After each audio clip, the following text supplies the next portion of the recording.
Imagine for a moment we're just sitting here in a quiet space where we can reflect. Let's put aside all the noise from the left wing and right wing media and everything in between. Instead, let's focus on the simple fact that we can all agree on. Russia is not a friend of the United States. They don't want to see America succeed. They'd love to see our country divided, weakened, and vulnerable. That's their long-term goal, and we've known that for decades across every administration. Now let's focus on something that might be uncomfortable, but it's absolutely critical to consider. It's a fact that Russian actors funneled money to certain conservative media creators, whether it's through intermediaries like think tanks or channels like RT. That's not speculation. The US intelligence community, multiple reports, and even conservative sources acknowledge this truth. We don't have to debate what kind of influence, if any, they had on the creators' content. Maybe these creators never changed a word because of the money. Maybe they weren't even aware where the money was coming from. But here's the question that we can't avoid. Why would a hostile foreign power, one that wants to see America fall, invest in these conservative creators? Let's sit with that question for a moment. The Russians didn't do this funding out of goodwill. And we know they weren't trying to help these creators succeed just for the sake of it. So what does that tell us? If you look at it logically, the only reason they'd want to support these voices is because they believed that these voices would in some way contribute to their broader goal of weakening the United States. They saw some benefit in amplifying these creators' messages. Not because they love America, not because they care about conservative values, but because they thought it would help them achieve their anti-American agenda. Think about that. Why would Russia believe that supporting conservative media, which you value and trust, is beneficial to their cause of weakening the country we both love? I'm not here to accuse or condemn. I'm certainly not aligning with people who make wild claims or use this story to score cheap political points. Frankly, those attacks don't help anyone. What I'm doing is inviting you to consider a very real fact. Russia, a nation that wants to see America struggle, saw value in the work of these conservative creators. They weren't doing it to make America stronger. So what is it about this content that they thought would help them hurt us? Even if the creators' intentions are good, why would the people who hate America see their work as something useful to their goal of division? This isn't an easy question to answer, and I'm not pretending that it is. But it's a question that needs answering. Not for me, not for the left or the right, but for you, as someone who loves this country and values the truth. By sticking to the facts and just reflecting on what we know, that Russia funneled money to conservative creators and they don't do anything without a reason that benefits them, it forces us to confront the reality of their motives. They saw something useful in this content. So why would a foreign adversary dedicated to America's downfall invest in these voices? I'm not suggesting you should stop listening to your favorite creators, and I'm not saying they are knowingly working for Russia. But we owe it to ourselves to ask why our enemies think these voices are useful to their goals. And if they think these voices can help them hurt America, shouldn't we at least pause and ask why? What's in the message that benefits those who wish to harm us? This isn't about attacking you or your beliefs. It's about taking a step back and thinking carefully, because if we really want to defend this country, we can't ignore who's trying to manipulate us, even if it's hard to accept. Let's not run from that reality. Let's face it with clarity, because that's what patriots do. So, the next point I want to focus on is that it's not just about electing Trump.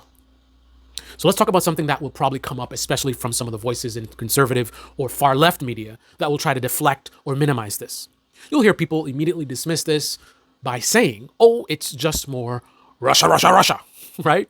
Russia tried to help Trump win. Nonsense, right? Russiagate. And sure, many people in the liberal media like Rachel Maddow focused heavily on that narrative. But let's take a step back and think about this rationally. While some might focus on the idea that Russia wants to help Trump win, the broader goal was likely more insidious and honestly, more effective. Russia isn't just trying to get one candidate elected over another. That's way too simplistic. And quite frankly, it's missing the point. Russia's long-term strategy has been about dividing us. They know that a divided America is a weaker America. Divided, we fall. United, we stand. Whether it's Trump, Biden, or Kamala Harris, if our country is torn apart by mistrust and division, Russia wins. Let's say Harris wins, but thanks to Russian interference, a narrative gets pushed that the election was stolen. That narrative fuels more chaos, more division, and more distrust in our institutions. In that case, it doesn't even matter who's sitting in the Oval Office, because the real damage is being done by the way Americans are turning on each other, by the way we're questioning our very system of governance. So to those who want to deflect by saying this was just about Trump, we have to ask them, what's more dangerous to America's future? One president or an entire country where half the population doesn't trust the other half? That's the real threat here, and that's why Russia doesn't care who wins as long as the country is in turmoil. Another thing to consider, getting caught still helps Russia. So the fact that they got caught still helps Russia. Another important point to consider is that even when this Russian money gets exposed, it still serves their purpose. Think about what happens when this story breaks. It adds to the chaos, the distrust, and the division. Some people will say, see, the media is lying to you. There's no real Russian interference. While others will double down and say, look, here's proof that Russia is influencing our politics. Both sides get angrier, more entrenched in their views, and more suspicious of the other. Russia wins again. Even the exposure of their interference adds fuel to the fire. So, whether or not this is about electing Trump, which is likely secondary, the primary goal is to sow division. And that's exactly what this story does, no matter how it's spun. Now let's talk about the reality of the money involved. Let's talk about the money itself, because that's another area where the facts are on our side. Reports suggest that creators were being offered as much as $100,000 per video, with some estimates going as high as $400,000 a month for just 4 videos. That's an enormous amount of money, especially when we compare it to what's typical in the world of YouTube and content creation. Just for the record, I have done professional YouTube content creation in the past. I've had multiple videos with multiple millions of views. I've seen checks in the thousands of dollars per video. I've also worked with companies as well. This channel I do essentially as a charity. I don't make any money whatsoever, so it's a little bit different. But I do have experience in the professional YouTube business space. Now let's start with a realistic example of a normal deal where $100,000 per video would make sense. Imagine a large company, say a tech company like Apple or Samsung, offers a top-tier content creator $100,000 to produce a video that will be posted on the company's YouTube channel. In this case, the company is not only paying for the production value of the video, right? There's a cost associated with producing a video, but they're also paying for the exposure that comes from the content creator's established reputation and their potential to attract attention to the company's channel. Let's break this down further. Suppose the video helps increase brand recognition for a newly released product. Through that brand exposure, the company sees a modest 2% increase in sales. If their total revenue for that product line is $7.5 million per month, a 2% increase would equate to $150,000 in additional sales, more than covering the initial $100,000 investment. So they invested $100,000 and they got $150,000 in sales, right? So in this scenario, the company is essentially using the content creator's influence to generate greater awareness and drive sales, which ultimately leads to a tangible return on their investment. Now, let's look at what a more typical deal would look like. So that first deal, I just try to make it a deal with the same kind of money. how that would look and why it would make sense. But now let's look at just a regular deal where someone wants you to post the videos on their channel. So let's say you have a content creator that has 1 to 2 million subscribers. In this case, the sponsor might offer a content creator between $20,000 and $50,000 to produce and post a video promoting a product on the creator's YouTube channel. So the company expects to benefit from the creator's built-in audience and the trust that the audience has in the creator's recommendations. Let's assume that the video reaches around 500,000 views, with 1% of the viewers making a purchase of a $100 product. That's 5,000 purchases resulting in $500,000 in revenue for the company. Even with this smaller investment, the company still gets a solid return of 10 times their investment, $50,000 into $500,000 in revenue, which justifies paying the creator. Now, contrast these examples with the deals being offered to creators like Dave Rubin, Tim Pool, and others by intermediaries linked to Russian funding. These creators reportedly received $100,000 per video despite having relatively small or moderate viewership on certain platforms. In many cases, the videos were getting only a few thousand views, far below what would justify such a large payment. So if you go to the Tenet YouTube channel, you'll see the very small amount of views that some of these large creators were getting there. Now, if this were a normal business deal, the sponsor would never expect to get a meaningful return from such low engagement. In fact, two things. Notice how Tim Pool points out how his videos get hundreds of thousands of views. Okay, fine. But that's not what they paid you for. They paid you for the 2,000 view videos that were on their channels, right? Now, those kinds of views would likely warrant payments in the range of, say, a few $1,000s, not six figures. So normally the amount of views that these content creators were getting on the Tenet YouTube channel, the value's in the thousands, right? Few thousands, not 100,000. Now, here's where it becomes clear. These content creators would have known something was suspicious. This wasn't just a slightly generous offer they were being made. These were amounts that far exceeded the industry norm, contrary to what Tim Pool is saying. They're in the business of making these kinds of deals regularly, so they know what a typical deal looks like and what's realistic. They don't have to be exceptionally savvy or clever to recognize how far out of the ordinary this was. It's very obvious. To make this easier to understand, let's use an analogy that anyone could relate to. So, imagine if someone offers you $10,000 to cut the grass. Normally, you might charge $100 for this job, maybe $150 if it's a large lawn or high-end client. But $10,000, that's 100 times what you typically be paid for this kind of work. Even if you weren't the most business-savvy person, you'd instantly know something was off. You wouldn't need to be a financial expert to feel suspicious about why anyone would pay that amount for something so simple. That's the same scale we're talking about here. Content creators who were used to seeing offers in the range of $10,000 to $50,000 for certain projects were suddenly being handed $100,000 for a video that wasn't even reaching a big audience. It's like being paid $10,000 to cut someone's grass when you know the going rate is $100. Something doesn't add up. When you consider that these creators know how the industry works and what a fair market value, Tim Pool, for their content should be, it becomes impossible to believe that they didn't realize something was wrong. They may not have known exactly where the money was coming from or what the ultimate goal was, but they knew that this kind of deal didn't make sense from a legitimate business perspective. And yet, they took the money anyway. Think about that. So I have a question. Could this be a money laundering scheme? This would criminally implicate the creators themselves, like Tim Pool and Dave Rubin and others.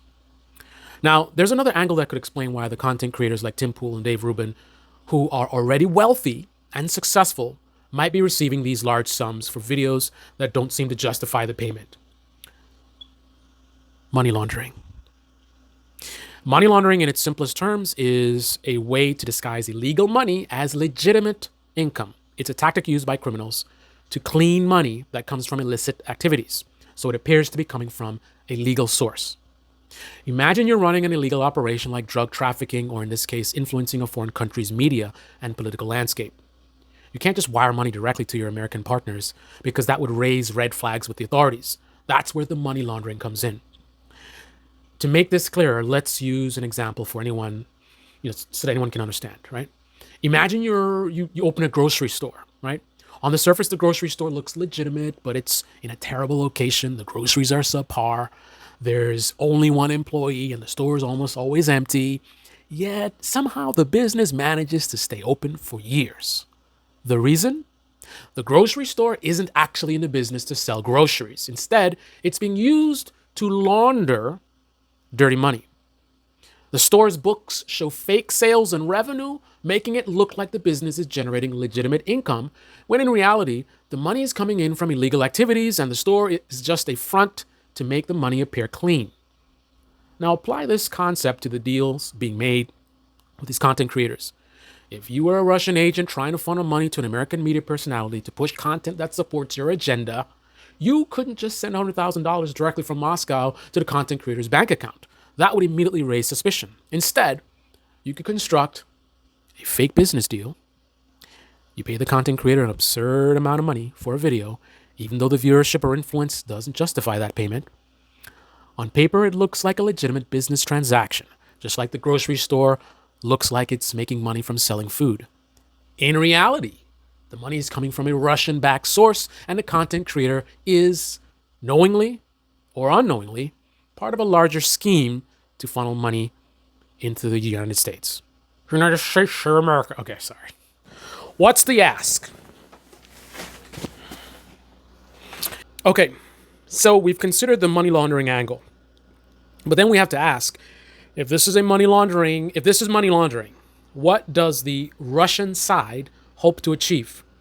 Why go through all this trouble?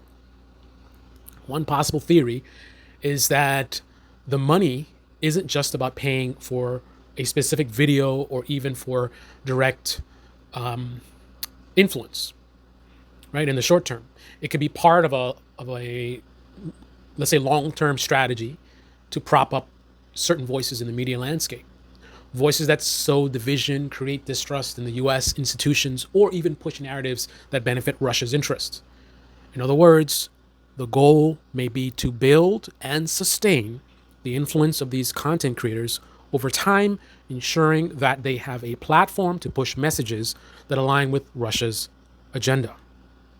For someone like Tim Pool or Dave Rubin, who's already successful, it might seem strange to offer such large sums of money when they don't appear to need the money. They're all very rich. Very, very rich. Right? Dave Rubin, Tim Pool, these are all rich people. But consider this. What if these creators have been propped up by this kind of funding all along? I mentioned in my other video about Steven Crowder being propped up by multiple billionaires and multiple times. That's not a liberal talking point. That came directly from within the conservative media world. The Daily Wire.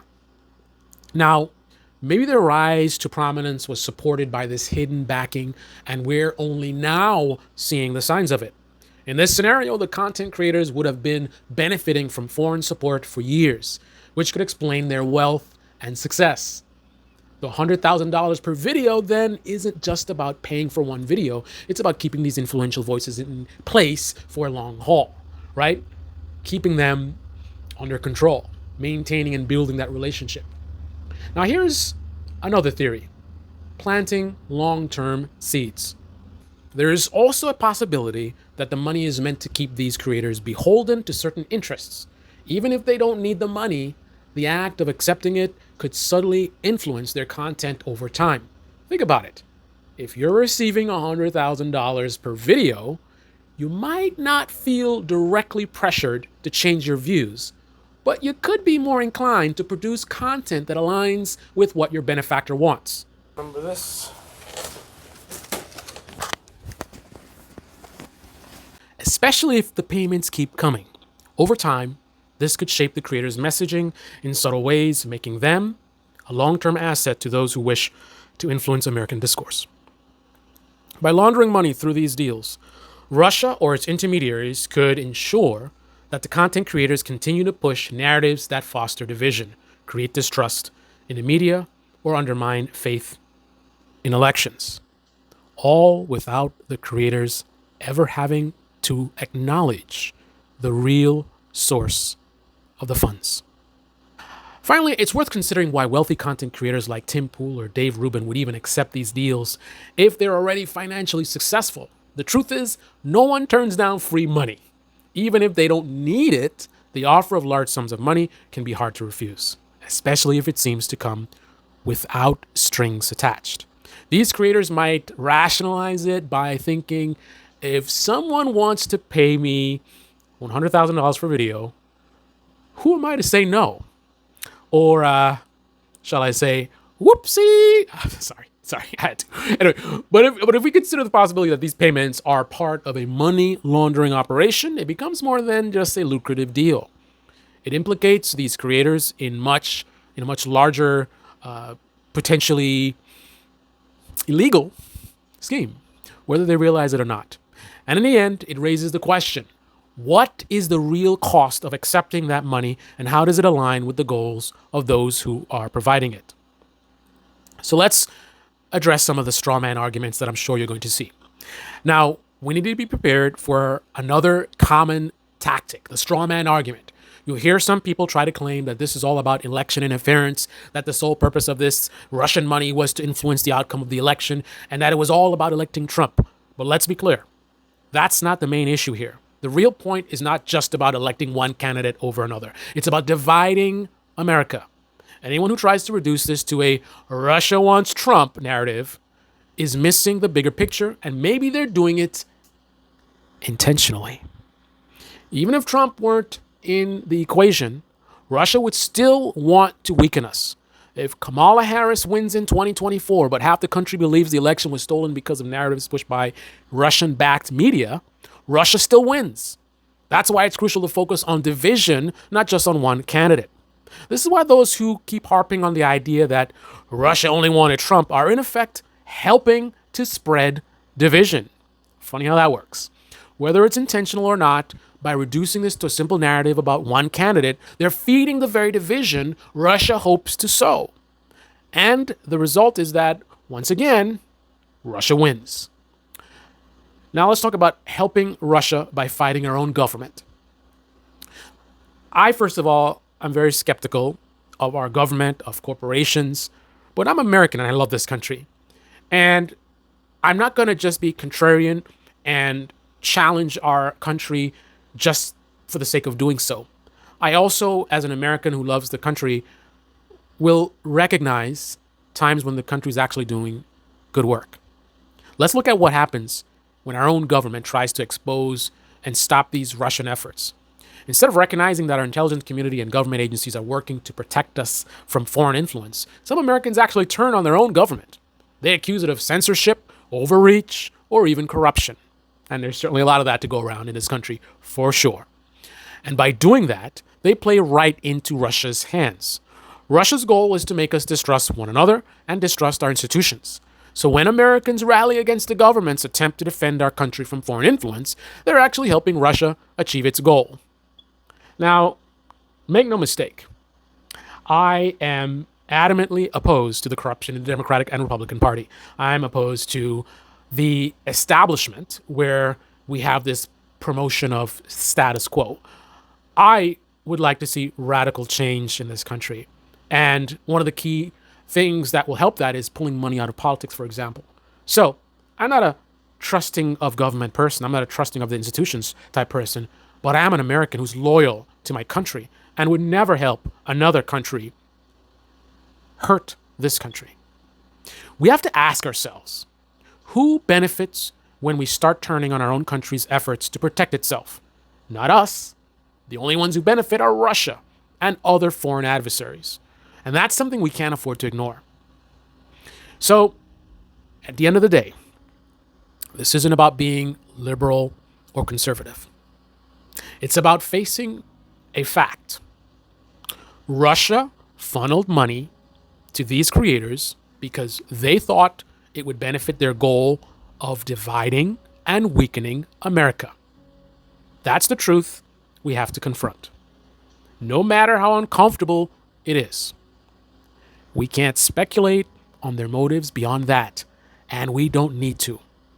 All we need to do is sit with the fact, or sit with that fact rather, and ask ourselves, why would our enemies see value in these voices? What are they seeing that we aren't? It's time to stop deflecting, stop making excuses, and start asking hard questions. Not for anyone else, but for the future of this country we all care about.